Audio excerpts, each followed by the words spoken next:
अस्सलाम वालेकुम प्यारे बच्चों, क्या हाल चाल हैं? मैं आ गई एक और नई स्टोरी के साथ। तो चलते हैं स्टोरी की तरफ, देखते हैं आज कौन सी कहानी मैं आपके लिए लाई हूँ। सब अपनी अपनी सीट बेल्ट बांध लें। तो चलते हैं स्टोरी की तरफ। आजकल की जिंदगी बड़ी मसरूफ जिंदगी है। हर आदमी काम में बिजी होने की शिकायत करता है। ये फिक्रा आम है कि वक्त नहीं मिलता।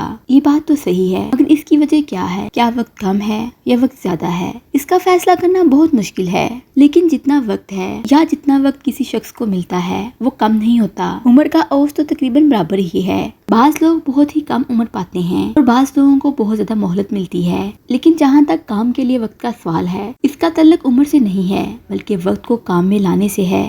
दुनिया में जिन लोगों ने बड़े बड़े काम किए हैं उनमें बहुत कम लोग ऐसे होते हैं जिन्होंने बड़ी उम्र पाई। उन्होंने जो भी काम किए उन्होंने तकरीबन अपनी उम्र के अंदर रहकर किए।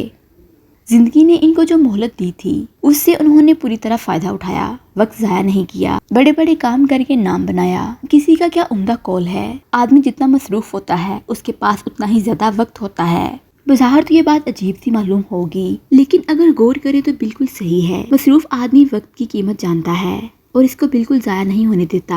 जो भी वक्त उसको मिलता है वो इसको काम में ले आता है, इसलिए इसको वक्त की कमी की शिकायत नहीं होती। जो आदमी बेकार होता है, कम मसरूफ होता है, वो वक्त की कीमत नहीं जान सकता। जिस तरह किसी बुजुर्ग को आप ना पहचानते हो, वो आपके पास से गुजर जाए। बुजुर्ग हस्ती आपके करीब आई थी मगर आपने इसको नहीं रोका, इससे फैज नहीं उठाया। इसी तरह वक्त भी एक ऐसी हस्ती है जो आदमी इसको नहीं पहचानता, वो इससे फायदा नहीं उठा पाता और वक्त गुजर जाता है। जितना भी वक्त मिले इसको काम में लाया जाए, वही वक्त बहुत है। और इसी वक्त में दुनिया में नाम कमाने वाले कारनामे सरअंजाम दिए जा सकते हैं।